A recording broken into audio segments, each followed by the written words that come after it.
going on, everybody? It's your buddy, it's your pal Spaz Phoenix, the YWC Reality Check here. Half the crew is here. Kristen, say what's up. Hey, what's up? We don't have Guapo, we have the ghost of Guapo, but we are here to talk about Hell in the Cell. And do our pay-per-view pick 'em and our picks and our choices and all that fun shit. I do want to say one really quick thing before we get going. I was just telling Kristen before we started recording, there's a podcast that I've started listening to in the past couple of weeks called the Married Marks Podcast. It is exactly what it sounds like. It is a married couple whose names I've conveniently forgotten at the moment because I'm a retard, and they talk about wrestling, and it's awesome, and I think they've only been going for about a year or so. I could be wrong if you guys are listening. 6 months. 6 months, you said. Maybe. I don't know. I'm totally guessing at this point. A determinate amount of time that we cannot think of off the top of our heads. A determined amount of time that we cannot determine. Yes. So I will say, for anybody that's out there looking for something different to listen to, I will say go check them out. They're a lot of fun. They cover ROH. They cover some indie stuff as well as crapping on WWE, like we are about to do in this preview. And this, our preview, you know. Our preview. Pay-per-view and preview at the same time. Preview. No, I was just mispronouncing preview. It's P-R-E. I was trying to save you. Yeah, there's no saving me. Anybody that's been listening to this channel for a long time knows that. I was trying to save it. Are you excited for Hell in the Cell? Woo. Legit question. That's what I'm giving you. Okay. Woo. It doesn't look bad. It's just, I'm just, for whatever reason, I'm just kind of about it. But it's not because it looks bad. Yeah. I find, and I think we're saying this about pay-per-views more and more, I think there's too many of them. I think I'm just like, by the time you get to the other one, you're just like, over it. You're just like, another fucking pay-per-view. We're doing this like what, if you count?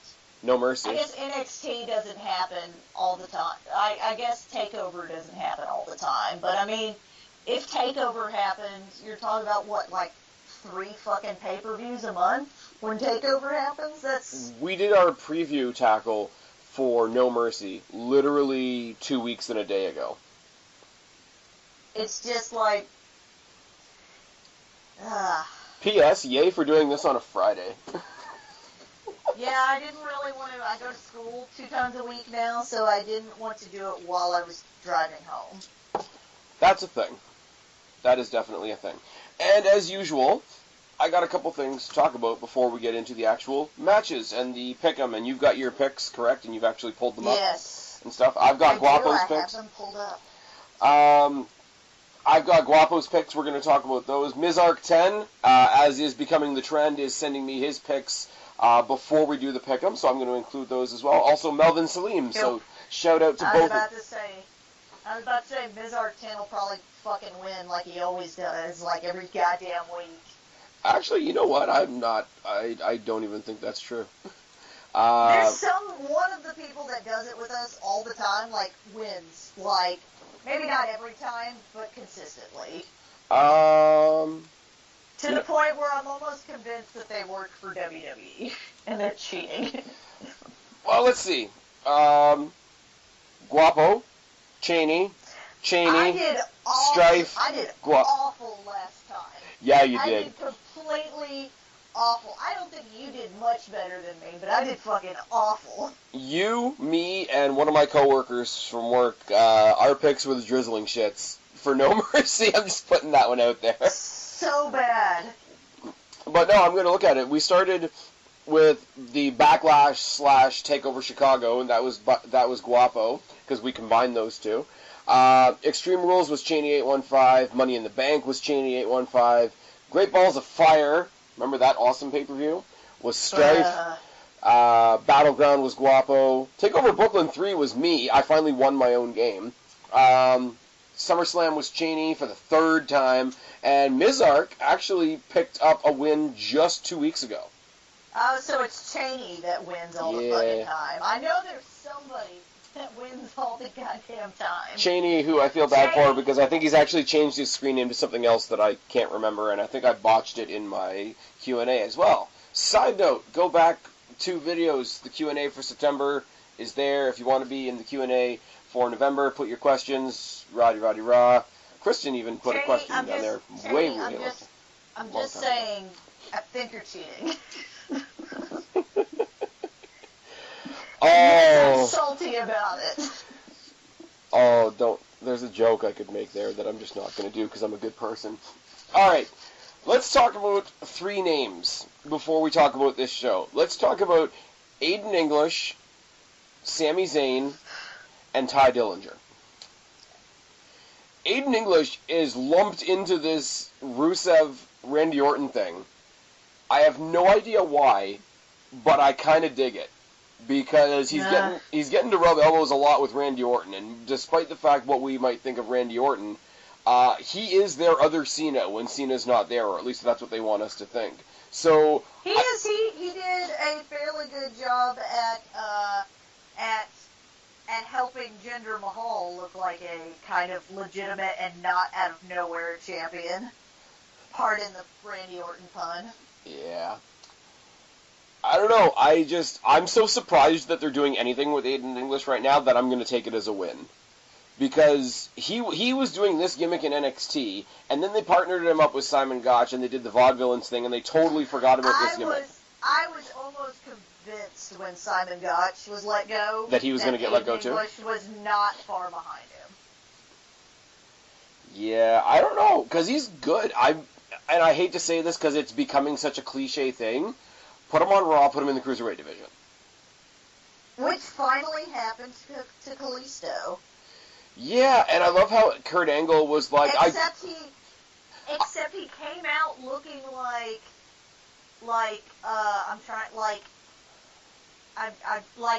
one of the Road Warriors got a hold of some Dragon Ball Z Super Saiyan armor. Like, what the fuck was that? And then when he came out on 205 Live, because I actually, as much as I hate to say it, like, following Enzo's promos and whatnot, I have started watching 205 Live more since he's been the champion. Hey, I mean, that's what they were trying to do by bringing him onto the show. I mean, and they did half of what I sort of said they should do. Give him the belt, piss everybody off, and I said he should hold the belt till next year, bring up Gargano, let Gargano take it off him. Gargano is your next Daniel Bryan, right there. So they've done that, kind of. They've sort of fast-tracked it in the sense that nobody else can fight him, and so none of the people on the roster now can fight him, so let's just add somebody new to the roster who's been on the roster since the last Superstar shakeup, and say that he's a new signee. There are gaps, but I'm sorry, yes. like, Enzo is fucking great for all the wrong reasons. Like, his mic work when he was on Miz TV, him and the Miz shooting on each other was fucking gold. Yes. Like, 100%. And I want him to keep the belt as long as possible. And I kind of want them to... I want them to do what I saw in WWE Shop. And do the stupid, retarded, like, certified G leopard print title belt. Just to piss everybody off. I kind of like this new, like, heel... Enzo. But he's completely... I like the fact that he... Like, people still like him. Yeah, and he's a heel, and he's a jackass, and he's fucking with people, but I think he's also a bit delusional, which makes it fun. Yes. And I think... This is what me and Guapo have been saying for a while. He needed to be in the cruiserweights. After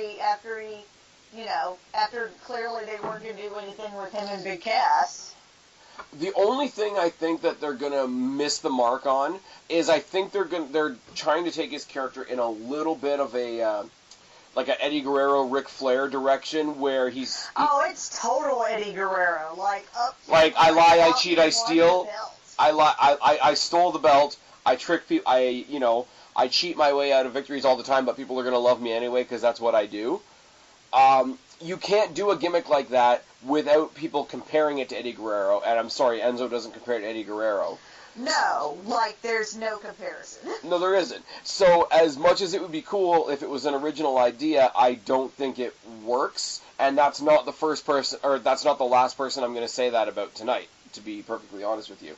Here's where I think we could get really fun, and they're not going to do this, but I think they should. I've said in the past 2 SmackDown pay-per-view prediction conversations that we've had, they're not doing anything with Zayn, they're not doing anything with Dillinger, why don't we make them a babyface tag team?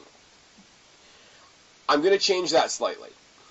Okay. So, Sami Zayn has been the sacrificial lamb stuck in the middle between Kevin Owens and Shane McMahon in the past 2 weeks leading up to this Shane and Kevin Owens thing that we're going to talk about later on, right?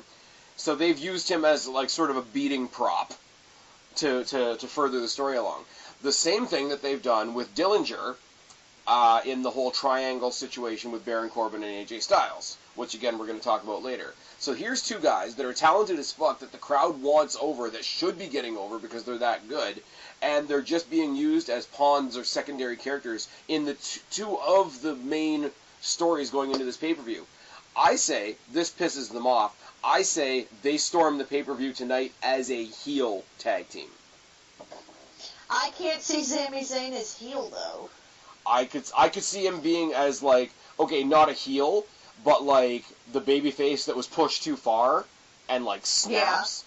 Yeah. And, like, ends up doing heel things. Okay. Like, maybe. And I don't want to do this on 2 previews in a row, but the whole, like, Ken Shamrock comparison, where he's in there, he's a great athlete, da-da-da-da-da, he reaches a point where he just sort of snaps and he does, like, some violent shit, but I don't think that made him a bad guy. You could do that with Zayn and Dillinger. Like, we should not be where we are right now. Pump up their aggression, have them go against the Usos at some point later on in the year, or early next year. I think it'd be fun. I think it'd be a great fucking time. And speaking of tag teams, we got the Fashion Files coming back at Hell in a Cell. Woo. Which was supposed to happen this week on SmackDown, and I think they just bumped it to the pay-per-view, which means I'm predicting it's going to be on the pre-show. Where do we think this is going? I'm not sure what they're going to do with it. Like, if it's just going to be another sketch to say that they're back on TV doing the sketches, I think they would have done it this week on SmackDown. Do you think they're going to break them up? I don't think they're going to break them up. That's another team we're going to talk about in a second. I think we're finally going to figure out who's been fucking with them. And I've heard rumors that they are, once again, revamping Primo and Epico into some, like, weird heel thing. And if that's who's been fucking... Jesus Christ, how many revamps have they done with Primo and Epico? Oh, man. If they come back as heels with Carlito as their manager, I would be okay with it. But I'm saying just okay. Like, they've had almost as many revamps as... They probably have more revamps than... I remember back in the day, Drew McIntyre had at least 3 revamps before they had anything stick. And then, then he ended up leaving. But... No, then he ended up in 3MB, and then he ended up leaving. Yes. But, I hope it's not that. I was really hoping that who was fucking with them was going to be the Authors of Pain. But there are certain spoilers that let us know what's happening at TakeOver in November that I really don't see that happening unless they're going to overlap shows. Which, again, wouldn't be that different because Kevin Owens did it. I mean, Paige I was about to say Kevin Owens did it, so, It's not incomprehensible. Yeah, I'm weirdly worried about the Authors of Pain when they come to the main roster because I don't think they're going to have Paul Ellering with them because I don't think Paul Ellering's going to do a full touring schedule. And he is the gimmick. Yeah. Like, as much as we shit on Ascension because they tried to be, like, LOD Demolition 2.0, literally putting Paul Ellering with the Authors of Pain makes them LOD Demolition 3.0. Yep. And clearly that gimmick worked really well for Ascension. Yeah, well, they made them too cartoony. As long as they don't come out and, like, paint them up and do something stupid. Like, the Authors of Pain definitely have Blake and Murphy syndrome, where their manager is more interesting than they are. That was like when, do you remember when, I don't remember who he had in his group, because he ended up leaving the company. That was like when, what was his name? Like, Abraham Washington was doing the, like, essentially what is the Titus Worldwide gimmick now. But yeah, except he got himself fired. And he was way more interesting. And he got himself fired. Yes. I think it's funny, though, now that you bring that up, think about the primetime players, and Titus O'Neil was boring as fuck. That's why they needed a hype man. And how funny is it that he now is a hype man? Yep. He can hype everything but his own career. Oh. Oh, so sad. It's also very, very true. Also, he can't fucking apparently help Apollo Crews to be any level of goddamn relevant. I don't know, man. I don't care. I like Apollo Crews on my screen. I love Apollo Crews. That's why I want him to be fucking relevant. Like, I know he couldn't be the champion, but I would love to see him I think he could. No, okay. You're not letting me finish my sentence. Okay, sorry. He wouldn't be able to pick up this particular championship, but what I'm saying is I'd like to see him work with some of the cruiserweights. I think he could definitely be in the mid card, and then maybe a little later on in his career be WWE champion. I think he could do it. I kind of want to see. He needs to fucking learn to talk for himself. I want to see Apollo Crews with the big fucking smile versus the now heel Jack Gallagher. I think that would be amazing. I think that would be amazing. Alright, let's talk about the rest of the show. Let's talk about the kickoff match, which is yay. Predictable? It's the Hype Bros versus Gable and Benjamin. The world's greatest alphas. Yep. I mean, they're gonna win. They're like, shit, we moved the black guy over. We need to replace him with another black guy. Can I just say though? But in all reality, like on a real note for a second, they split up American Alpha and teamed both of them up with veteran tag team guys. Yeah, pretty much. Because that was Jason Jordan is basically being fill-in Black Jeff Hardy right now. I can't. What? American Alpha was so fucking... I guess they didn't have anything to do left on SmackDown, but... Yeah, but they could have gone to Raw as a team. Like, yes, they could have, and it would have done... Or you could have thrown them into this match that we're going to talk about later on with Usos and New Day, and it could have been a fucking show stealer. Gable Benjamin win, stupid, because I like... Then they're not even doing that much with Jason Jordan. Yeah. They don't... Yeah. The Kurt Angle thing flopped, so I think they focused him more on his rivalry with The Miz, but The Miz is now, like, involved in taunting back the Shield for some reason. I will say, though, as much as because there's 3 of them, and so they need a 3-person team. But they didn't take the only way to make Roman Reigns popular. But I will say, and I know we're not talking about Raw right now, but, like, you have 2 teams there. But they took out the weak members of the Miztourage and threw in another team because we're like, nah, Miz and Jobbers, nah. I will say, though, as much as we like to shit on Roman Reigns like it's a fucking hobby, Roman Reigns versus The Miz last week was pretty fucking good. Yeah. It wasn't bad, but he's just kind of boring, unfortunately. Roman is. Yeah. If the John Cena feud proved anything, it's that Roman Reigns is, like, kind of fucking boring. Can I just say that match was kind of boring? It was... I never thought I'd say this, but God bless John Cena. He was trying. He did. He was the only reason that feud was interesting at all. Yeah. And that's because we were waiting to see if he was going to say the shit that we've all been saying. Because, you know, if smart marks love anything, it's when wrestlers essentially repeat verbatim what we say. What they say online. So what you're saying is we like to think people agree with us. Exactly. And I find that a little lazy.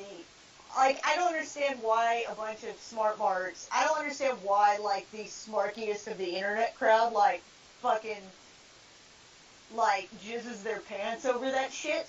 Because, literally, I feel like it's kind of a lazy way to make promos. They can literally well, because they put it in the mouths of the wrong people.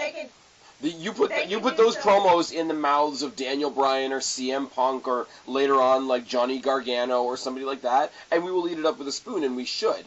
But the problem is with those two is they're throwing insults at each other that we've made about both of them, and it's like, no. You took our guns and you aimed them at yourselves. No. They people ate that shit up too, me included. Yeah. Oh no, it was good. This thing. It was good, but that doesn't mean it was good. You know what I mean? Form of promo making, because they can go on YouTube, search No Mercy or whatever the last pay-per-view was, watch the top 3 videos of Smarts complaining and be like, and now my promo's done.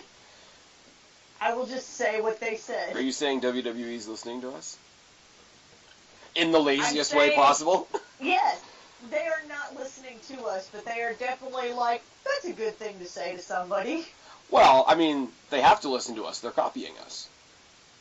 We're writing the stories for them. But they're not changing anything. No. They're just like using our shit and not changing anything. No, they're just sort of going out there on the mic and saying, yeah, we fucking suck. You guys are right. Essentially. I will say, though, that promo with John Cena where Roman Reigns goes to speak, it was like the first like big back and forth with him, where Roman Reigns goes to speak and he's like doing that slow, like where he takes all those dumb dramatic pauses, and John He's Cena like, come on, spit it out, you need to learn how to cut a promo. Yeah, go ahead, you're going to have to learn to cut a promo at some point. Wow. It's just a promo. I was like, oh shit. He just fucking, I did. I won't lie. I marked out like two sort of opposite ends of the spectrum. One was when John Cena called him on the wellness policy violation, which I don't think WWE. I wouldn't have thought they would have thrown that out there. But also, like when he came out to cut his promo before he even started cutting his promo, he pointed out that his fly was down. Like that's a simple little like John Cena like saw the bait and just went for it. What other thing did he do? And I was saying this on the other podcast. The whole, we're not even talking about Hell in a Cell anymore, but I'm going to finish this point. Yeah. Fuck it, it's Friday. That feud did not, like, I know the feud ended with John Cena not being like, and now we respect each other and shaking his hand, which I thought was a bullshit ending anyways after all that shit.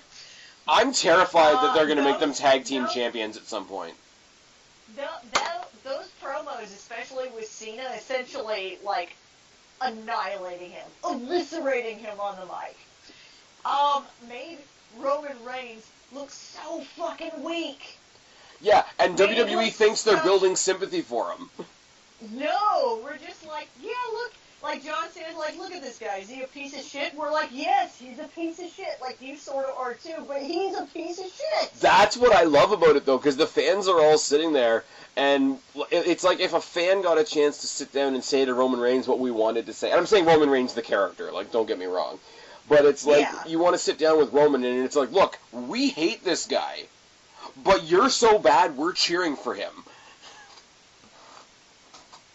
Like, that's what that feud was. And I was like, because we've talked about it for a while. They were like, okay, Roman and Cena are eventually going to fight, and the crowd's going to be fun and whatever. And, like, the debate leading up to the match was fun. You know, you watch everybody on YouTube and whatever. But then the match was boring. The match was boring, and the crowd didn't give us anything, really.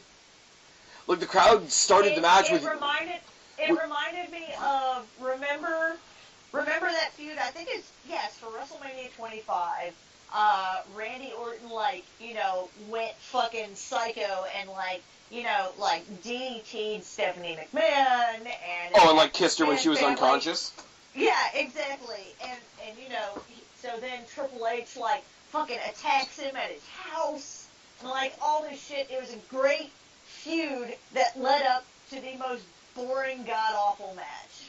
It was so boring, and that's exactly what I felt this Roman Reigns John Cena thing was, where we were like into the promos and we were like, yeah, and like marking out and shit, and then the match just like did not deliver after all of that. Yeah. This is why I Let's can't talk about Hell in a Cell. I got some breaking news, actually. The aforementioned Married Marks podcast, literally right now, just messaged me with their picks. So we will be including their picks as well when we talk about...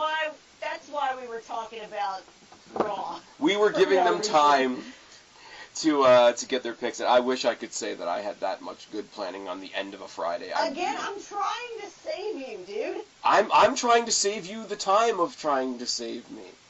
It's a lost cause. Let me save you. Are you doing the Tom Cruise help me help you? Yes, help me to help you, to help me to help you, help me help you.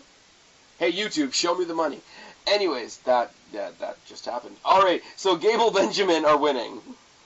Yes, I have this at a 7. I'm pretty confident about this. Okay, you got it at a 7. I got to write shit down too. This is gonna be a shit show. Yay, shit show. Yeah. Well, we've already spent, 30 minutes not talking about this pay-per-view. Oh, the joys of doing a video when I don't have to get up in the morning. Okay, so I've got Gable and Benjamin at 4. Guapo's got Gable and Benjamin at 8. Mizark's got them at 1. Melvin Salim's got them at 8. And if I switch over to the phone device, Married Marks have them at 7 as well. So we've talked this long, and we've gotten one match out of the way. Okay. Yeah, let's move on.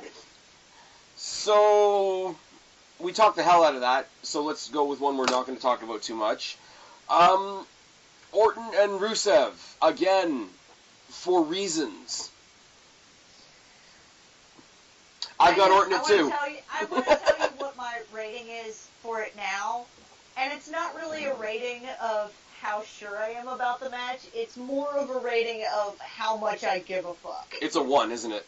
It's a 2. Very close. It's a 2. Okay. Go ahead. That's only because I think I have Rusev winning, because I think they're going to do a thing like they did with Jinder Mahal where they're using Randy Orton to try and boost him up, I hope.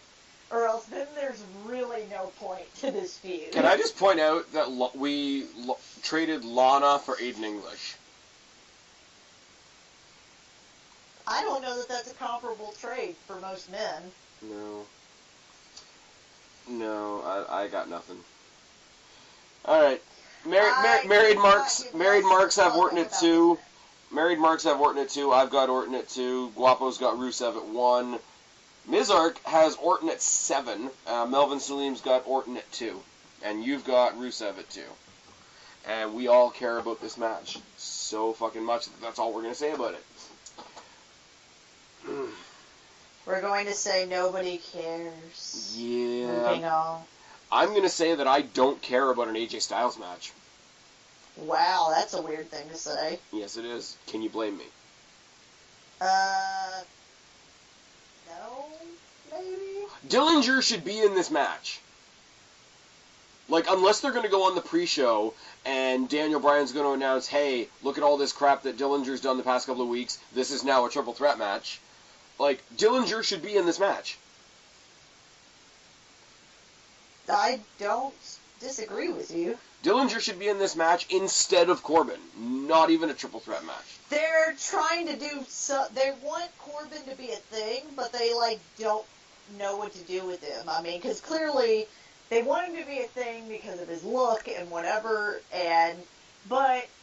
but see, here's the thing, and here's what's kind of retarded. They're not really confident in him because, clearly if they were confident in him, they would have let him hold on to Money in the Bank longer. Well, this is my thing, though, and I hate to say this because I'm a fan of Corbin. I think you are as well. Maybe, perhaps. I would almost, with the way they're booking him so shittily, I would almost rather he be sort of a third or fourth wheel in the main event scene and give AJ Styles and the U.S. title something better to do. Because the one thing that both shows have done right now, Raw and SmackDown, Raw because their main champion isn't there, and SmackDown because their main champion is Jinder Mahal, both of the mid-card titles look a hell of a lot better than they have in a while. Yeah, I definitely agree with that. So I would shove Baron Corbin, even if you don't like Baron Corbin, and I know there's a lot of people out there that don't, I would rather shoehorn him somewhere awkwardly into the main event scene for the sake of AJ Styles and his U.S. title reign. For the sake of AJ Styles doing almost what John Cena has done. I mean, AJ is clearly not in the part of his WWE career where he needs to be, giving the torch over to younger talent. He's considered younger talent. He's considered in that group of, like, new talent. But I think it's better, though. Like, I think what he's doing is better than Cena. Because it's one thing for Cena. Because Cena's got nothing left to do, really. So for him to constantly be handing torches out to other people is phenomenal on his part. He can't take anything away from him, right? But I'd rather look at an AJ Styles. John Cena says, oh, okay, look, there's that guy down there that I can hand this torch down to. Whereas AJ Styles is sort of in the middle, looking around, saying, who do I want to rise up with? And I think that's a better story. Like as I say, all due respect to John Cena, but because what he did with the U.S. title was great. But I think AJ Styles' version of the Invitational is more intriguing because he's still, as far as WWE, he's still got climbing to do. Yes. And I think he can climb off of each other. Like, John Cena, when he was doing the U.S. Open Challenge, like, okay, he does the U.S. Open Challenge, Neville answers. Neville gets a fluke win over John Cena, wins the U.S. title. Does that hurt John Cena at all? No. If AJ Styles does the same thing, yeah, he's pretty indestructible, like, as far as fan opinion and whatnot. But, like, it would still affect him to lose. So he's got more, he's putting more on there. I agree with that. I don't think they're giving it to Corbin, though. I don't even think Corbin, like, it's weird to say that because he's kind of mid-card-ish. He's kind of in between mid-card and main event kind of thing. Kind of goes back and forth, but he's been more mid-card lately. Yeah. I don't think he needs the U.S. title. I think you're right. I think he needs to, maybe not against Jinder Mahal, because Baron Corbin isn't a face. You'd have heel versus heel kind of thing. They'd be different kinds of heel. You'd have Jinder Mahal doing this, like, Maharaja thing, and then Baron Corbin being like, I really don't give a shit about any of that. Yeah. I don't know, like, still being a super douche about it, but he's just being a super douche to the heels the same way he's being a super douche to, like, faces. Like, doing the exact same shtick. So it might like being an asshole tweener. Yes. See, my problem is I watch this happening, and I'm getting to that, like, cynical point where it's like, I watch it, and half of what I'm watching is literally what's on my screen, and half of it is me watching what they're trying to do. It feels, and I really want to know if you agree with me on this or not, because it might be out in left field. It feels like they wanted to book Styles versus Dillinger, but they're stopped by their own inability to get over the face-heel dynamic. Like, they're stopped by their own dated mentality that there has to be a bad guy in the match. I definitely agree with that. It is harder to do a face-and-face match than it is to do a heel-and-heel. Because the heel-and-heel, you already have the thing, well, they're both greedy and want something for themselves kind of thing. Right. Whereas the face is, like, trying to do the right thing. But then when you have two people trying to do the right thing, well, because WWE is just, they're kind of bad at writing faces. They're like, all of their faces are various degrees of what I call the Evan Bourne face. Apollo Crews is doing a similar thing, where they're just so squeaky clean. Yeah. That they're like, they're what a lot of people would consider boring. They're like, right. I guess a better way for me to say, you know what I'm talking about. I do, But the sure. best way to say it is that, a lot more people, I am not one of those people, a lot more people like Iron Man than they do Captain America. Because Captain America's a douche. A lot more people like Batman more than Superman. Yes. Because these squeaky clean characters are, like, kind of You're hearkening boring. back to so many of our comic book conversations. Exactly. That's exactly why I brought it up. And that's why I said I am not one of those people, because I prefer Captain America over Iron Man, but I have my reasons for that. That's not the point. You are a girl. WWE has a very bad problem of all their faces being this, like, super squeaky clean, like, boring character. That's what Apollo Crews' problem is. That's what, like, Evan Bourne had that problem. Sami Zayn has a little bit of that, but we've seen him, like, fucking, like, lose his mind and actually, like, he needs to do it more, like what you were talking about earlier. Yeah, but Sami Zayn doesn't have to do what I was talking about earlier. He's faced with Edge, and he's also got the backing of the fact that the indie fans love him. So he does have an unfair advantage over a lot of other superstars. Like, that is a thing. Yes. But WWE has always been, for the longest time, really bad at writing faces, and essentially what they've done is they've tried to make compelling heels, and then you cheer for the face because that dude's a dick and I don't want him to win. I want the good guy to triumph. But here's the thing, though. It's like what WWE doesn't realize with what the fans cheer and what they boo. Some people just like bad guys. Yes. Well, like if you were an actor, if you were an actor and you were going to go be in the next big fucking Marvel thing, do you want to be Captain America? Do you want to be friggin' like Ant-Man, Spider-Man, or do you want to be fucking Thanos? Well, it was just like I was saying with the comic book example. People like Batman. He's more, maybe not villain-esque, but he's willing to do the more gritty, whatever. He's willing to do the dirty work. The dirty work, whereas Superman is not, and the same goes for, like, Captain America. Like, Iron Man's willing to, like, Iron Man's, like, kind of a dick. But Captain America started a war. Rich boy kind of thing. Captain America broke up the Avengers. What? Captain America broke up the Avengers. That's true, but, that's not entirely true. I don't know why I said that's true, because it's not. But we're going to have that argument later. What was my original point? I don't know. I think you were basically trying to get to the point where WWE makes baby faces that are so squeaky clean they're insulting to your own intelligence. Yeah, I mean, there's a lot. Another reference is that a lot of people, when it comes to Star Wars, like the Empire more than the Sith more than the Jedi, because the Jedi are super squeaky clean, and the Sith are way more awesome and have, like, fucking lightning powers. Well, think about it psychologically for a second, right? Like, if you want people to identify with your baby faces, you don't want them to try and identify with a John Cena, because a John Cena is not a realistic character, and if you've got a kid out there that's watching the show saying, well, I'm not that perfect all the time, I must not be a good guy, whereas you got Dean Ambrose, who goes out there, and he might not be the best example, but he genuinely... No. He's the greatest example for what I'm talking about. Like, if I was a wrestler, like, I would love to think that I am Jeff Hardy, CM Punk, etc. I would probably be Dean Ambrose. I'm going to generally try and go out there and do what's right, help the people close to me, but I'm going to be a dick about it. I'm going to throw a potted plant at you, and I'm going to break your jacket. Like, it is what it is.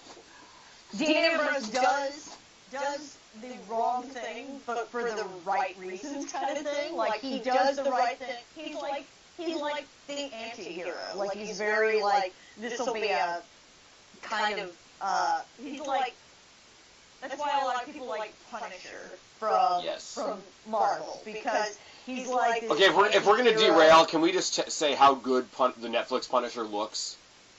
Awesome, yeah, exactly. Great. There we go. Hopefully it's better than Iron Fist, which I'm still... Iron Fist? Iron Fist, which I'm still bitter about, because Iron Fist is my favorite Marvel superhero, and they totally fucked up his show. But have you watched Defenders?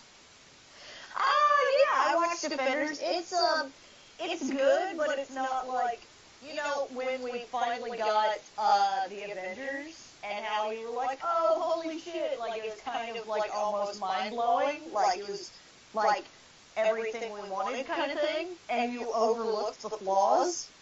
Defenders was good, but it didn't give me that after loving Jessica Jones, after loving Luke Cage, after loving the first season of Daredevil.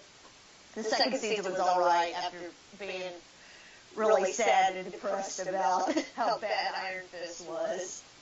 It didn't give me that, like, holy shit, they're all, like, getting when you see them on screen together. So what you're saying is it was kind of like Dean coming out, putting out the fist one week, and then Rollins coming out, putting out the fist the next week, and then they fist, and they miss, and eventually they got there, and by that point we're like, yeah, and? Exactly. So, S.H.I.E.L.D. 2.0 is the Defenders. S.H.I.E.L.D. 1.0 is the Avengers. Exactly. Also, I think AJ Styles is going to retain the U.S. title and have it at 3. I was going to say, we've talked about a whole 3 fucking matches. You got Styles at 3? Yes. I don't think they're giving it to Corbin. I don't think he needs it. I love that we brought that full circle. I really do. I really want Dillinger, like I say, I want my, like, evil Canadian tag team thing to happen, but I really want Dillinger to run in on this match, like, a whole bunch.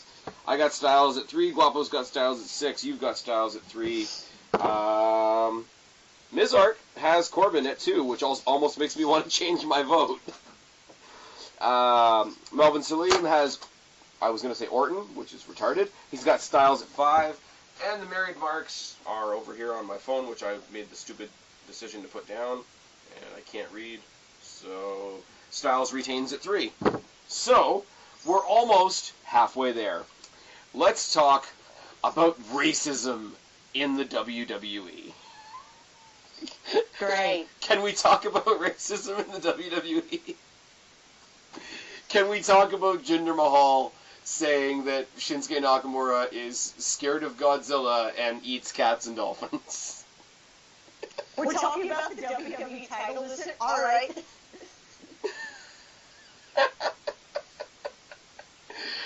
What the fuck? I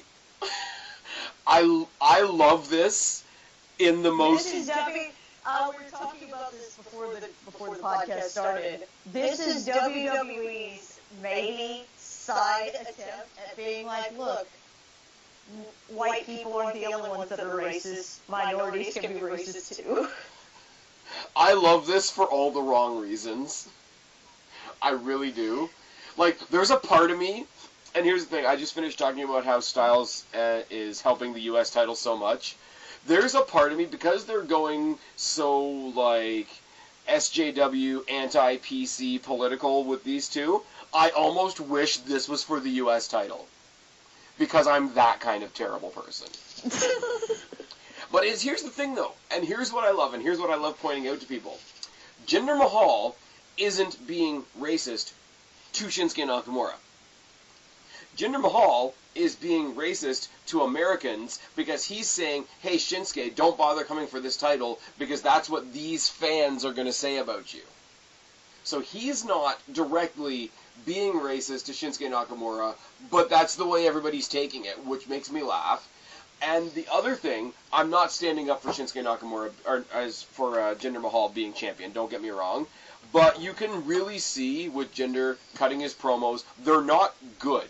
They're really not. But you can tell he's really starting to have fun, and when I see a wrestler start having fun with their role, I can't help but get into it a little bit.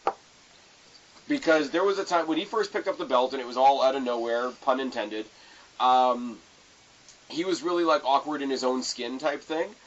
And it looks like he's taking all this ridiculous stuff they're throwing at him, and he's starting to have fun with this big bolstered up character with his lackeys and the rug and the whole, like, you know, Indian garb and, you know, speaking in half English, and he's fully playing the WWE heel foreigner character, and it's ridiculous. But the fact that he's having fun playing it is making it fun for me.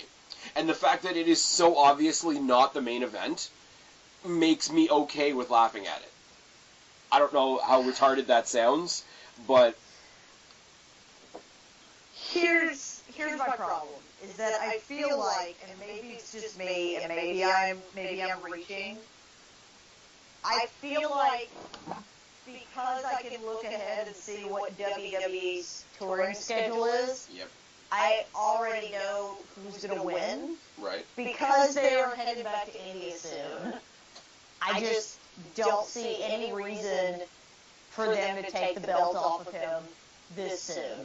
Like, and maybe, like I said, maybe I'm reaching, maybe they will maybe he doesn't need the belt to do the Maharaja thing and, like, and still be used for that Indian tour, but I don't see it. I think he's going to retain.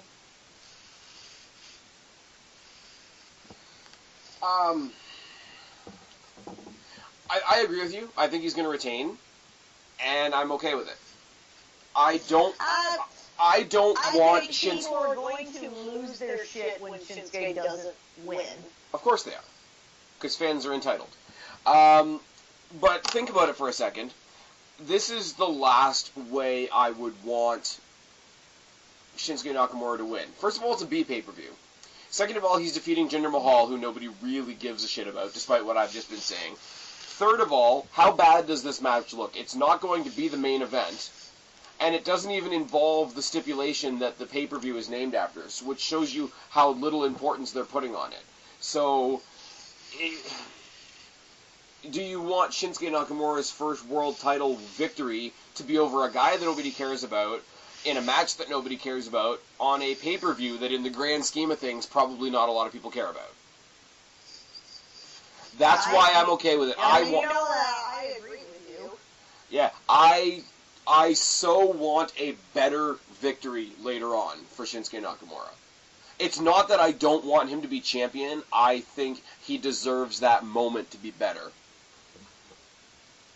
Or WWE's going to be racist and they'll wait for the Japanese tour to give it to him. Yeah. Yes, I just threw it out there. Don't act like you weren't thinking about it. You all were thinking about it. Well, they gave the women's title to Naomi during Black History Month. So, like, this is what WWE does. And let me be clear, that's not even a dig at Naomi. That's a dig at WWE. There are lots of other digs. There are lots of other. I can confirm that is a dig towards WWE. Yes. I have Jinder Mahal winning at 4. I'm going back through my notes now. Keep talking for a second. Yeah, like I said, I don't think Shinsuke's winning, which I think people are going to throw it to see fit about. But I agree with you in the fact that I don't think he should win on one of the. I feel like he needs a bigger platform. He's not even in the main event. Like, it's just not his time yet. Okay, so sorry, you've got Jinder at what? 4. You got Jinder at 4. All right, let's do the rundown. I've got Jinder at 1. Guapo has Jinder at 2. You've got Jinder at 4. Mizark has Jinder at 4. Salim has Jinder at 1. Married Marks have Jinder at 6. So across the board.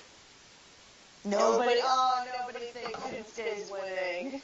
No, nobody wants Shinsuke to win here. I don't think that's a good thing. That shows our support for Shinsuke Nakamura, I personally think. But anyways, let's get into some good shit. Speaking of things that are not Naomi, Charlotte versus Natty for the Women's Championship. There's a couple things I want to point out here that Charlotte and Natty put out there on Twitter, right? Just as far as, promoting themselves, etc. After this match, Charlotte and Natalya specifically will have fought over the NXT Women's title, the Divas title, the Raw Women's title, and the SmackDown Women's title. And if Charlotte wins, she will have held all of those belts, making her the first true Women's Grand Slam champion in WWE. Yep. I think that's These pretty are all fucking... true statements. I think that's pretty fucking amazing. I mean, they put the belt on Charlotte so that they could turn it into the WWE Women's title. She was the last holder of the Divas belt, but yeah. It's so bizarre because Charlotte as a character doesn't really do a lot for me. Natty as a character we've made fun of quite a bit. This is one of those I'm literally looking forward to watching the match. Yeah, and I really... match. And I mean, they've proven that before when they faced each other for the, when Paige, I think it's when Paige had to give up the NXT Women's title when she won the Divas title.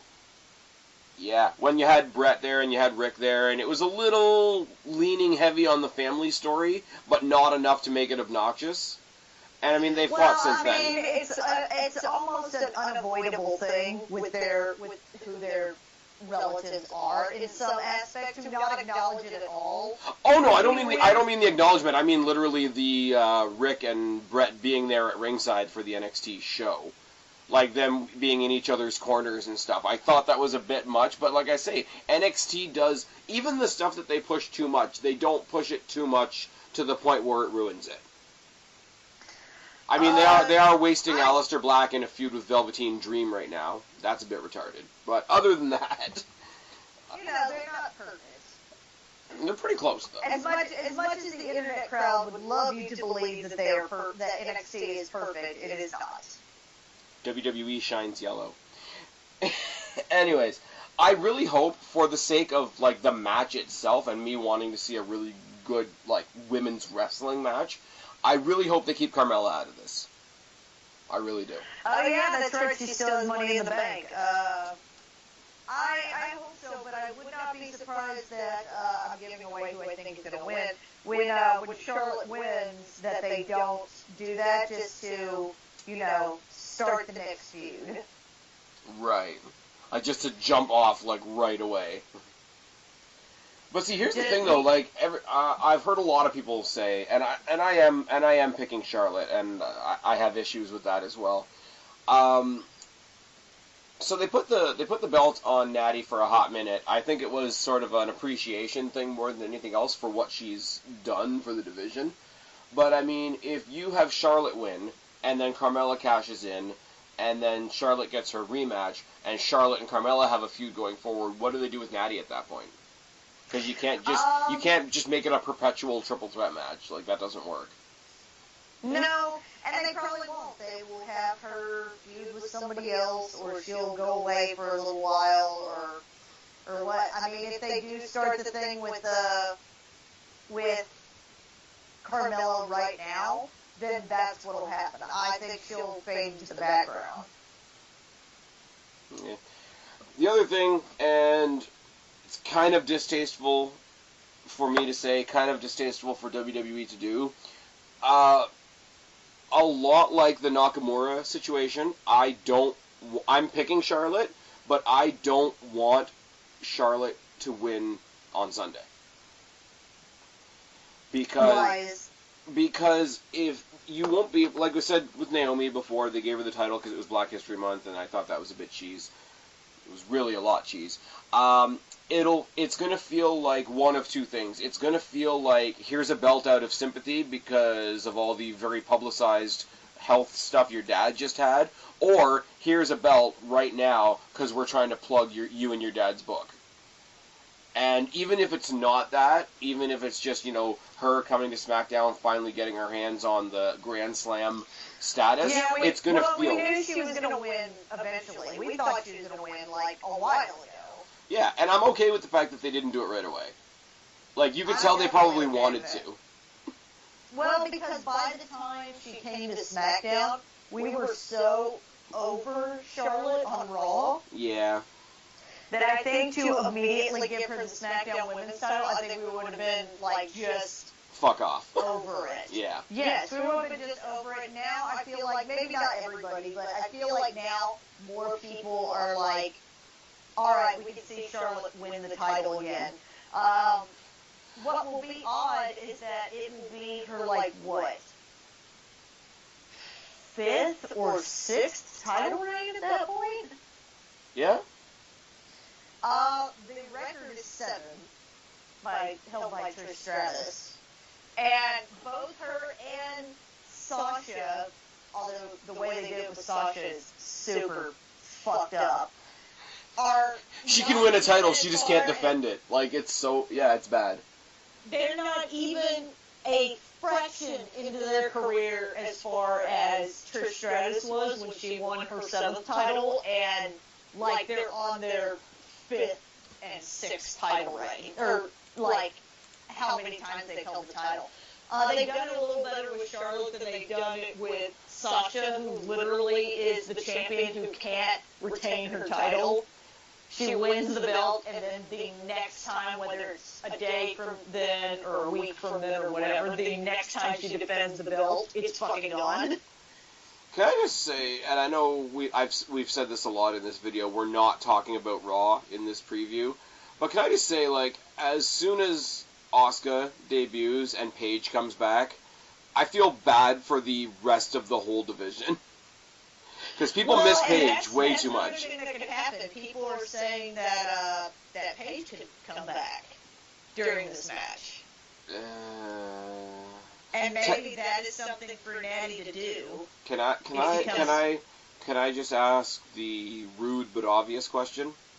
Yes. Do you want Paige and Xavier Woods on the same roster? Well, I mean, we don't know when that fucking thing happened. Next thing you know, you've got the in-ring return of Brad Maddox. Now that would be awkward as shit. Oh, man. Also, as far as I'm concerned, they were consenting adults. If they want to do that shit, that's fine. Whatever. I don't care. Fuck, like, good for Xavier Woods. Like, that's all I can. And I think a lot of that has blown over now. Oh, for sure. People just miss Paige, and all the over-publicized bullshit with Alberto Del Rio was just like, okay, sweetie, leave him, come home. You'll be all right. Did she leave him? I don't think she left him. I have no idea. I just think that's the. I think they're still dating. Well, hold on. We can just look at her Twitter. I feel like she posts a picture of him every fucking 20 seconds. Yeah. She's not the only one that does that. I think Charlotte is winning. I think maybe there's a possibility of Paige showing up, though I heard that they are going to have her. If they're going to have Asuka on Raw, they probably will bring Paige to SmackDown. See, you know what I would love to hear, though? I would love, because, you know, Asuka's debut is announced for TLC, so I'm assuming we're not going to even see her until then. I say we don't say who her opponent is. Do you remember not the end of the era match, the WrestleMania before that with Triple H and Undertaker? And how it was really announced was they promoted for like 2 weeks that Undertaker was returning to Raw, and before he could even cut his promo, he was cut off by DX's music, and they just stared each other down. I would love it if they said, oh, you know, we're getting ready for, you know, Asuka's fucking debut on the main roster. It's so fucking exciting, you know, can't wait to see who she's facing. She goes to do the nobody is ready for, and then you hear the scream, and it's a double debut. And that'd be crazy. Out of nowhere, you've got Paige versus Asuka. Like, Asuka probably I would say the best woman to come out of NXT as we know it now, versus the first ever NXT Women's Champion. Like, that's a very easy story to tell. Oh, wow. Well, I'm sorry I'm going back to subject because I was looking at her fucking Twitter. She hasn't posted a picture with him since, like, fucking August. There you go. Do you think? I mean, I'm sure it's one of those rumors that she'd be like, you guys are fucking stupid, as soon as, like, somebody's like, oh, they broke up. Yeah, I just think she's gonna, if she is coming back, which is the rumor, like, she's been in the PC and everything, I think they're going to be like, yeah, that guy is a train wreck. You got to, like, stop talking about him on social media if you're coming back. And I'm sorry, I hate to back WWE here, but you can't exactly blame them. He's talking about, like, fucking drug issues and fighting turtles in Mexico and shit. Let's see, she retweeted something he said in, like, September. So maybe she's still with, I don't know. I hope she's not, because I think he's a goddamn lunatic, and not in the cool Dean Ambrose way. But he fights Ninja Turtles. Moving on. As not even as a Del Rio fan, because I was a Del Rio, like, as a wrestling fan in general, I just want that story to not be a thing. I have Charlotte winning at 6. Wow. Alright, I got Charlotte at 7, Guapo's got Natty at 3, you've got Charlotte at 6, Mizark has Charlotte at 6, Melvin Salim has Charlotte at 3, Married Marks said, and they kind of got more detailed than we did, they are putting 5 on a Charlotte win and a Carmella cash-in. I'm not really including that in the... in the graphic of the pay-per-view pick 'em, so I'm taking that as a prediction for Charlotte winning the match that we're talking about. But hey, I was about to say, so do they not get points if Carmella doesn't cash in? nah, I don't want to get that tricky. I'm saying the initial Charlotte versus Natty. Either, but I just thought I'd ask. Yeah. As we've said, for title matches, we're not predicting whether or not the title changes hands. We're literally talking about who gets the win, whether it's pinfall, elimination, whatever the case may be. So if Charlotte wins, but it's by DQ, and she doesn't win the title, you still get the point, exactly. I think we've clarified that before, but for anybody that's new and listening, you might want to know that, you want that clarification, then sure. But for the purposes of conversation, they've thrown in there that they think that Carmella is going to cash in, which is great, and it adds a little bit extra to the conversation, which is always fun. Now, let's talk. It would not surprise me if that happened. It would. I really don't want it to, though, because you would like to see a continued feud with Charlotte and Natalya? I just want this match to stand alone, because. Okay, everybody in the women's division is a character. You can talk about storyline, you can talk about characters, whatever. There's not a whole lot of matches that I don't care what the story is. I don't care what the characters are. I don't care who's face or heel. I'm literally looking forward to this match for the wrestling in the ring. And which means everything else, all the bullshit, all the story and whatever can go aside. If they continue it, if they don't continue it, that I don't even care about that. I want the match to stand alone, whatever the result is. And like I say, there's going to be some weird taste in the mouth with the timing of it if they give it to Charlotte, but I think they're going to. I think they were going to regardless, but... Yeah. But I mean, they've got... It's the same... Okay, she was away because her dad was in bad shape, but I mean, like... What I've always said, what's the easiest way to become a number one contender in WWE? Go get injured and come back. Which shouldn't be a thing as much as it is. Oh, it's a thing. It's definitely a thing. It's fully a thing. It shouldn't be, though. Alright, let's talk about the other 3 matches that I actually care about. Because starting with the women's match and going down the card, here's the half of the show that I care about, if I can be real with you for a second. So let's talk about Shane McMahon and Kevin Owens. Okay. Now I know what you're leaving for the end. Do you? I think so. Okay. I really want Sami Zayn to do a run-in. Same thing as I said about Dillinger, but this is a no disqualification match. Shane made it Falls Count Anywhere, which kind of telegraphs that they're going to leave the cage. Wait, so it's Hell in a Cell and Falls Count Anywhere? Yes. About 10... Okay, I've heard a theory on this, though. Because about 10 years ago or so, I think it was one of the Undertaker, or no, it was one of the Triple H matches with somebody.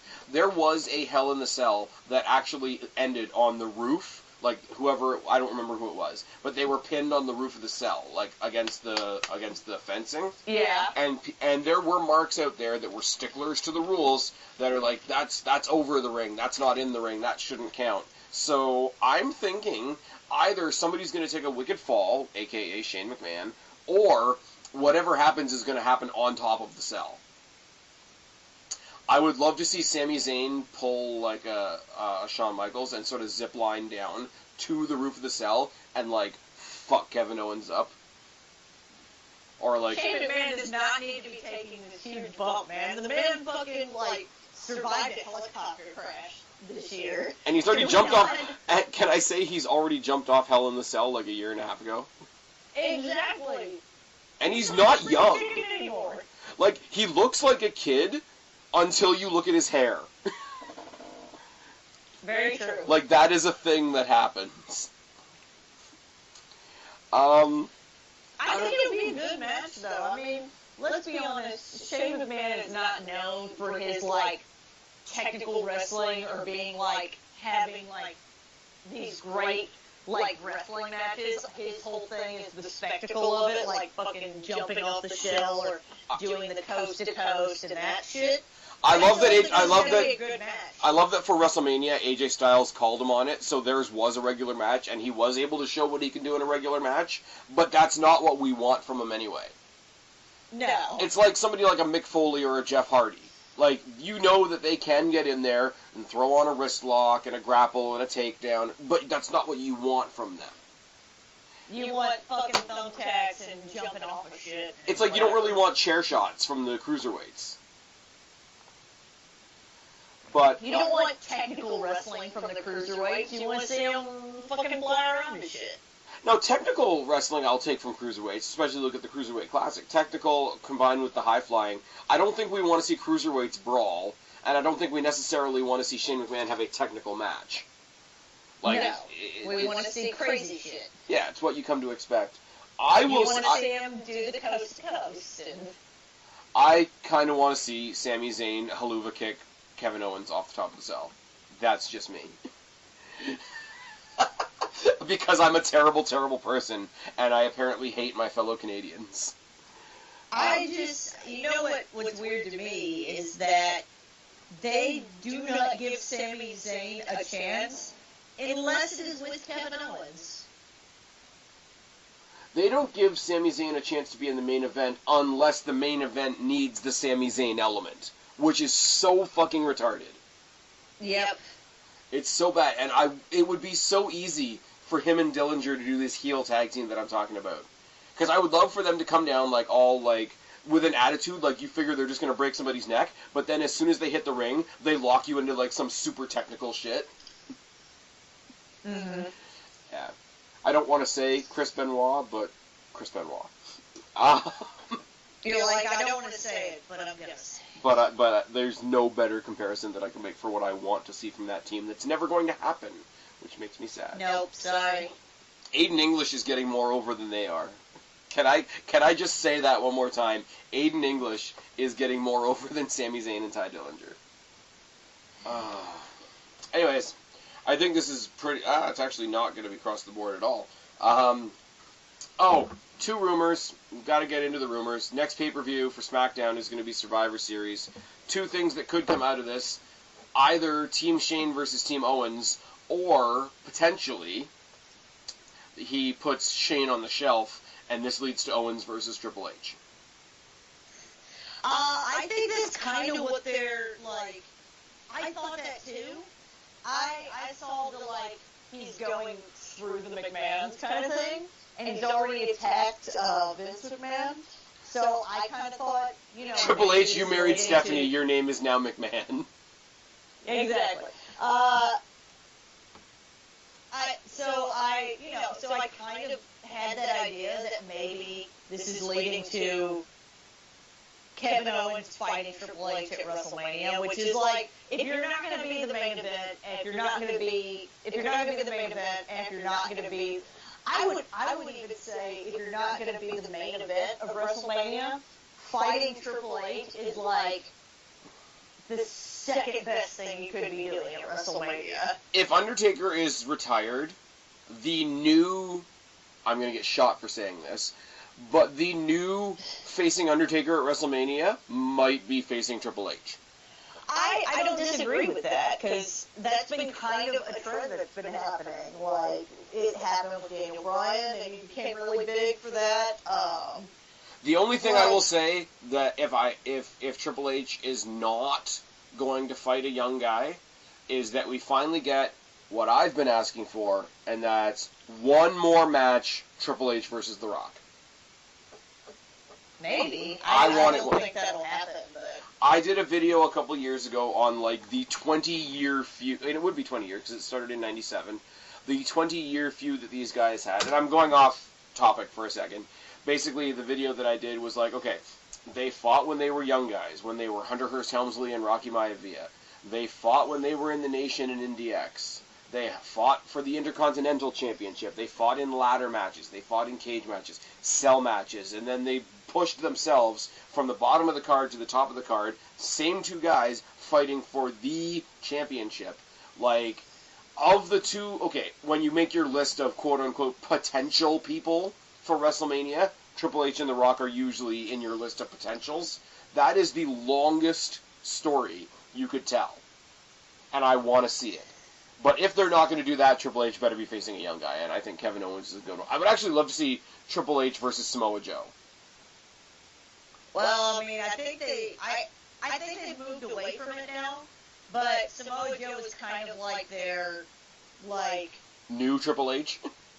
Not new Triple H, like their, like, attack dog, like he's aligned with them. Oh, yeah. Oh, but I mean, as a character on his own, though, it's like, even when Triple H was funny and doing DX shit, you knew he could flip the switch and destroy people. I think, like, when you're talking about destroyers, I mean, yeah, you can talk about Lesnar and Strowman, and it's in a slightly different way, but in that, like, I can convince you that I'm evil in 5 seconds, when 5 seconds ago I was throwing green glow sticks at you. Triple H had that, and Samoa Joe has that. Samoa Joe doesn't really have the lighter side, but Samoa Joe is going to kill you. Yes. So I would love to see Killer Triple H, like Cerebral Assassin Triple H, versus Samoa Joe. It would, I think if you're going to do that storyline, since Triple H has kind of like gotten Samoa Joe to align himself with them, if you did that, what I would want is a semi-face Triple H kind of thing. Yeah. Having to essentially, like he's created this monster, like he's like... Dr. Frankenstein? Yes, where he's now having to put down his own creation kind of thing. Except that I would want Samoa Joe to win. And, you know... So kind of like the promos he was cutting on Seth Rollins this year. Yes. Yeah. Except that we were satisfied when Seth Rollins was, because Seth Rollins was the face, and Triple H was the heel, so we were excited to watch him slay the king. But what I want is Triple H to be like kind of the good guy and be like, I have to stop, I have to put an end to this, he's gone crazy, like kind of like almost like... I have to put down my rabid dog? Yes, like remember when Brock Lesnar was like, if I don't get a title shot, I'm just going to start mowing down people in the back kind of thing? And then he F5'd Michael Cole out of his shoe. Exactly. Like that shit, like I would want that. I would want Samoa Joe to like go on, maybe not like a Brock Lesnar type of rampage, it'd have to be more like calculated, more smart, like, I don't want to say... I don't like Cerebral? God, this is gonna be more cerebral about it, more cerebral assassin, if you may. If you will. If you will. I want it to be like that, and then Triple H is like, oh my god, and people are essentially like, Triple H is the only one that can fucking stop this dude. And then he fucking fails. Like, he can't do it, and then we don't see Triple H for a while after Samoa Joe, like, essentially, like, beats Triple H at his own game. And that's how you make Samoa Joe a fucking scary heel. So you do that at WrestleMania, and then the main event is Braun Strowman versus Vince McMahon. 'Cause why? Because seeing Vince McMahon get his ass kicked by Kevin Owens was something special. Alright. I will say, people have their various opinions of the McMahons. Vince McMahon, at his age, does not have to do that shit. So if he's putting himself in the ring to get this guy over, like, I'm pretty sure, like, in a very real way, that's, like, the biggest compliment they could give Kevin Owens. I think so, too. And hats off to him for not only taking the headbutt, for bleeding hard way, for taking a couple slams, and taking a frog splash. Because Kevin Owens is not a small dude. No. There's a lot that could go wrong there. Anyways, I would say, if we are going to do Owens, Triple H, save that for Mania, so that we can still do, even if Shane isn't in the match, like, have Shane build a team, and sit on the outside, and throw Kevin Owens in the Survivor Series scenario, because those are always fun, and they should be at least ignited by a big, already existing feud, rather than being random. So I hope there's a Survivor Series match with these two. Anyways, I've got Owens at 6, Guapo's got Owens at 7. I've got Owens at 1. I'm not certain that they won't let Shane have his victory, but I'm pretty sure. Well, we might need to change our votes, actually. Why? Because Ms. Ark has Shane at 5. I'm just saying. No, I'm confident. Melvin Salim has Owens at 7, so there you go. And if we're going to talk about being outnumbered, the Married Marks are technically 2 votes, and they've got Shane at 4. So I guess they've, if I want to be a dickhead with math for a second, they've got Shane McMahon at 8, kind of. Anyways, second runner-up to what I consider to be the main event is Bobby Roode versus Dolph Ziggler. I didn't call it. No, you did not. I love and hate this. I really do. One, it's super predictable. Not even that. I'm talking about just like how we got there. This whole like, you know, why are you guys putting so much production into your entrance and Roddy Raw and catering to the crowd? Why aren't we just focusing on something in the ring? Is a great gimmick, and it's a great way to pull out Bobby Roode. It doesn't make any sense on Dolph Ziggler. No, because his entrance is really showy, too. His nickname is the Show-Off. Yes. Like, this is a gimmick you give to, like, a Lance Storm. That doesn't have a showy... It would, like... You know what another person that would do it, and this is going to be sort of out of left field, if, like, Rhino, like, was a heel. Like, because his entrance is just gore, and he just, like, walks down to the ring, and that's it. Strowman, even. Yeah. I mean, he wouldn't be out here cutting promos like this, but, But no, I totally agree with you. It's weird that Dolph Ziggler's like, why are you being so showy? Well, you're, like, the show-off, dude. Yeah. That'd be like if Shawn Michaels is like, why do you have to be... Why do you have to be so flamboyant? Yeah, exactly. Why you gotta get on that Triple H dick? Yeah. Anyways, also, can I just say, we're both significant fans of Bobby Roode. Yes. Why the fuck is he a face? Yeah, that's weird. He was much better as a heel. His smile is creepy. Do you notice that when he's coming out there and he's trying to be happy, he looks creepy. I think it's been so long since he's been face, he forgot how to do it. But I think WWE Team Canada was a long time ago. When they're like, we want them to like this guy, so they like make them face, even though they were most popular as a heel. Like, I thought they were going to do that with Kevin Owens, kind of thing, and then they didn't. Which, thank God, they did not. I can't see Kevin Owens as a face. Exactly. Like, Bobby Roode, I can, because I saw it in TNA. Like, he went back and forth. But even when he was a face, he was like a badass face. Now he's coming out, like, all happy and shit. Like, stop. Super squeaky clean, like, face? Not even super squeaky clean. It's, like, creepy. It's creepy. It is. Now, next time you watch him do his happy, glorious entrance, now imagine him just thinking in his inner monologue. He's like, I wonder how those kids in my basement are doing. Like, no, Bobby Roode smiling is creepy. It's just a thing. He's got the Bo Dallas smile that we used to talk about all the time. But he's not doing it funny. He's like... Well, Bo Dallas really wasn't that funny either. Well, it was funny because it was like, he's so fucking positive. Yeah, and that's kind of how I feel about Bobby Roode. Like, and because he's a babyface and because he's all, like, happy and energetic, his promos feel like he's rushing to get to the pun or the punchline. Which didn't happen in NXT, and I hate that. I know that that's becoming the new cliche to say that this isn't how it happened in NXT, but it's not.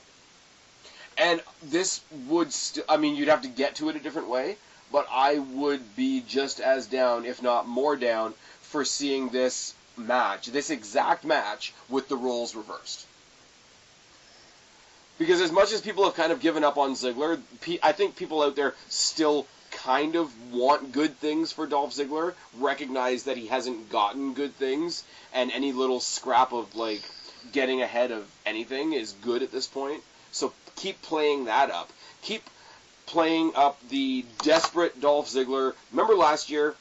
Remember when he was fighting The Miz for the Intercontinental Championship and how desperate he was and how good he was at being that desperate character?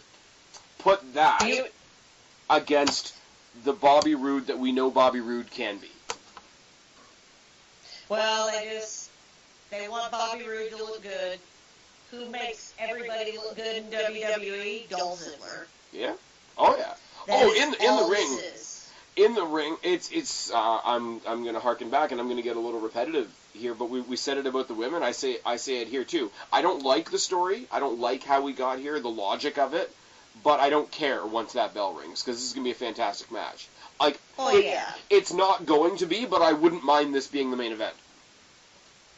Clearly, it's not going to be. It's not going to be, and I get that, and it shouldn't be realistically. I'm just saying that if it was, it wouldn't hurt my feelings.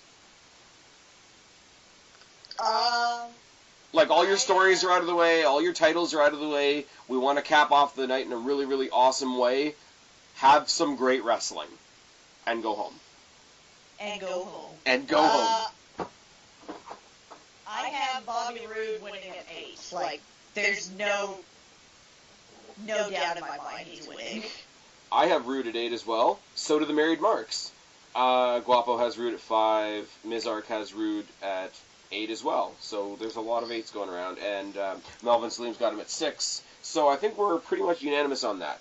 Now, as much as I just said, we're going to get a phenomenal wrestling match out of the women, as much as I just said, we're going to get a phenomenal wrestling match out of Roode and Dolph Ziggler.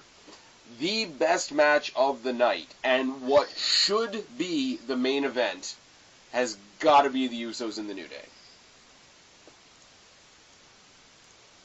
I wanted you to continue your point, and then you stopped. That is my whole point. I don't know. I'm just not feeling the Usos and the New Day like you are. I don't know why. It's the best. It's the best. It's the best thing going on SmackDown, if you ask me. I don't hate it. But I'm just, not as, super enthusiastic about it as you are. I love the Usos right now. Like, the Usos right now are better than they have ever been. And the New Day... I will not argue that. And the New Day are doing a perfect role of being exact... Because they are the complete opposite. Like, Usos are out there being this, super aggressive kind of, hood tag team. And meanwhile, you got these guys out there, brimming positivity and sarcasm and all this sort of thing, whatever. But they're also doing this kind of cool thing where WWE is totally letting the Usos get one up on the babyfaces in a positive way, because they know that there's an element of the crowd that's completely sick of the New Day. So there's an element of the crowd that's going to love whoever comes to shut them up. It's it's the whole, let's put Punk against Cena because we want Punk to get cheered. So they're letting that happen, and I think the New Day is kind of letting that happen, and they're doing the whole mutual respect thing. They did the promo on Tuesday where they basically talked about, hey, every time we go out there, whether we made the main card or whether they put us on the pre-show, we've been the best thing on the show. And their matches, I will say it, their matches have been the best matches on SmackDown. They've been the best match on a couple different pay-per-views now. And I'm really excited to see what they're going to do in Hell in the Cell. I don't disagree. I think it's going to be a good match. I'm just, like I said, I'm just not as into it as you are, but that's not saying that I don't like it. Right. Are you saying, you're not into the feud? Yeah, I'm just kind of, over it. Okay. And that's the weird thing, I should be over it, but I'm not. Well, I will say that I'm over it, but I think I'm over it because I have been a well-trained WWE fan, and that after a feud is so many matches long, I'm done with this. That's not how I should be. You have a predetermined idea in your head of how many times these guys are going to fight. Yes, and that's not how it should be, but it's just the first place my brain goes. All right, let me ask you this then, a little bit of a different question. Would it be fair to say you're over it but not sick of it? Yes, I'm over it but not sick of it. Awesome. Because it's going to be a good match. It's whenever, you see, fucking, when you, Owens and Zayn? Continue to have, Owens and Zayn. Okay, I get it. but it's gonna be a good match. But I'm kind of over it. I don't think we expected it to be as good as it was, but I mean, look at what Cena and Styles were able to do, and they were able to stretch it out over a couple of pay-per-views. Exactly. Yeah. I don't know. I maybe should be over it. I'm just not. Well, if you're still entertained by it, then that's all that really matters. Again, there's a lot of. I don't hate it because it's gonna be a good match, but I'm just. Yeah. For whatever reason in my brain, I'm just over it, and maybe that's not a good thing on my part. Yeah. I don't know. I'm looking up and down the card just like as we're talking here, and I've said it about, I think 3 or 4 different matches now. I'm excited for the matches for the matches' sake. Like, there's a bunch of things where like I could pick apart the story, I could pick apart the character, I could pick apart who's face, who's heel, how did we get here, da da da da. But there's this that I'm looking forward to. There's Rude and Ziggler, and there's Natty and Charlotte. Where I'm way more excited about the women's match, but we all know that like I just kind of like have a bias towards the women's matches. I know that I'm the fucking stereotype on the show that's like, oh look, the girl like women's wrestling. I fucking do. Yeah. I will preach women's wrestling to the highest power, but that's just me. I'm way more excited about the women's match. Total side note, Kairi Sane debuting on NXT this week was pretty fucking sweet. Yeah, that was pretty fucking good. And not to be left in the dust, my hometown girl Aaliyah is looking pretty good there too. Yep. I like her a lot. But yeah, no, like the point I was making though is like Rude, Ziggler, New Day Usos, Natty, Charlotte are the ones where, like, I could pick apart the story, I could pick apart the character, I don't care, because I'm literally, like, as soon as that bell rings, the match starts, I don't care about any of it.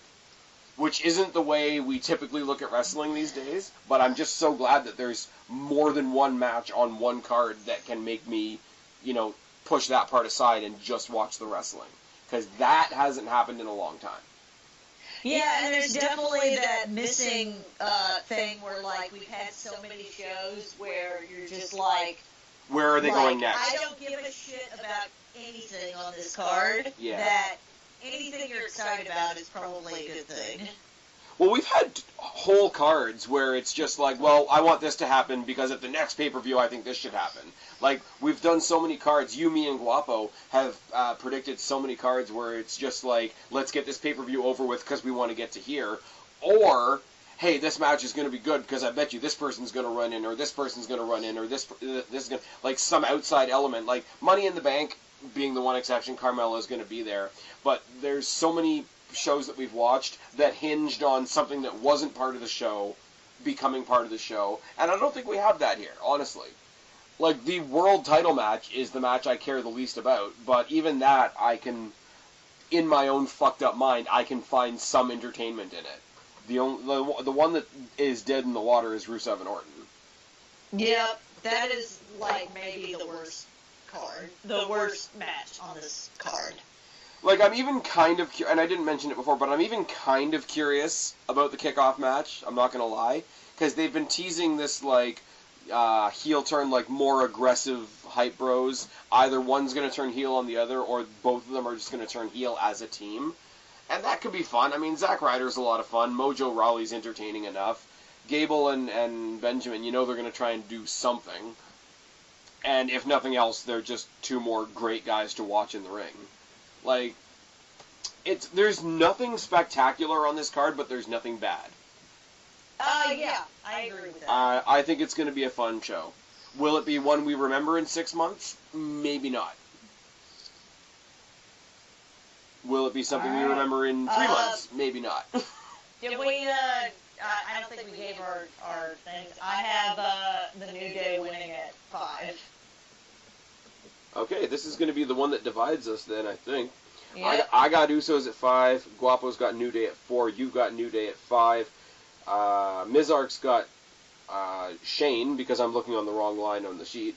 I was about to say, Shane comes in and wins the tag team titles. I am the tag team champion. He just walks back to the office and gives one of the belts to Daniel Bryan. I feel like in this show in this game that if you predict somebody who is not even in the match that isn't a Money in the Bank holder to win, and they somehow get involved, and you win, and you're right, you automatically win.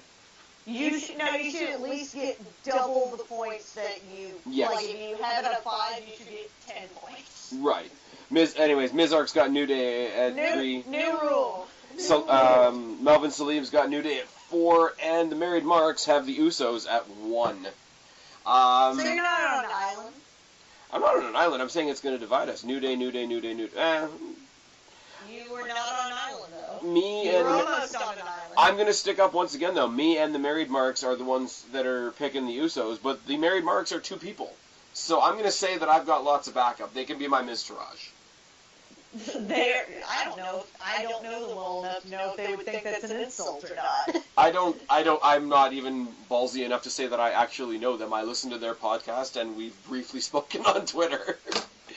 I'm going to say it once again, just because I've mentioned them so many times. Please, guys, go check out the Married Marks. It's a fun little show they got going on there, and they do talk about more than WWE, which is more than you'll get from this channel, because... Exactly. If you want to hear about indie stuff, definitely go check them out. Indeed. And come back to me when you want to talk about NXT or pay-per-view predictions, or go to Kristen if she ever puts something up on her channel again. Nope. Too busy. There we go. This podcast and the other one I do is literally all I have time for. Yeah, how's that other podcast doing? Well, it's on hold right now because Monoxide's laptop is broken. So we were going to review the Great American Bash 2004. I don't know what we're going to come back with. It'll depend on when Monoxide gets his laptop fixed.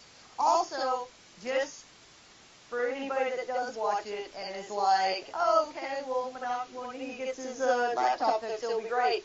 Monoxide, like the guy, notorious for let's do a podcast, and then he gets about as far as we have into the podcast, and slowly it's like, I don't have time, or blah, blah, blah, or and then it goes away. So don't be super surprised if that happens. I'm not saying I want that to happen, because I don't. But just don't be surprised. Not saying that this show is a little more regular than that show, but this show is a little more regular than that show. That wouldn't be hard. Anyways. That's sad when this show's more regular than that show, and that show's a weekly show.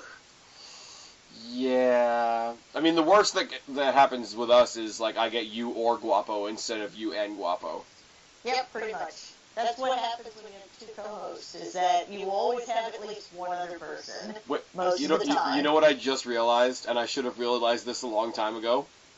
What? We are the New Day of the YWC.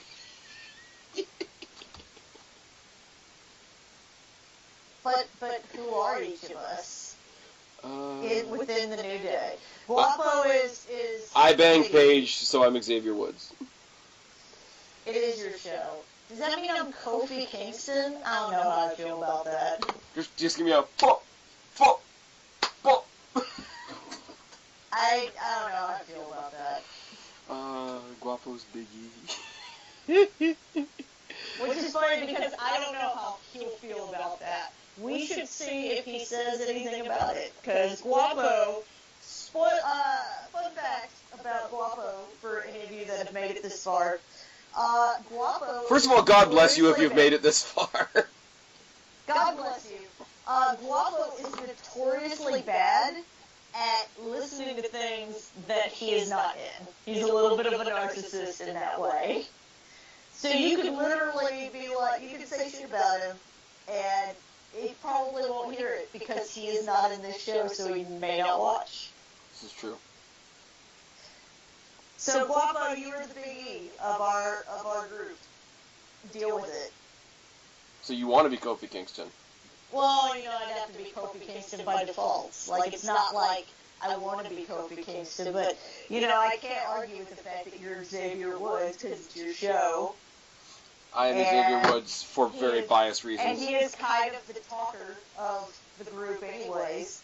I wouldn't have said I was Xavier Woods, but I wouldn't say I was Big E either. So that just leaves Kofi Kingston. I have this really terrible image now of Big E coming out for a match with the New Day with Kalisto's mask on. If anybody remembers when this thing used to be video as well, you'll know why.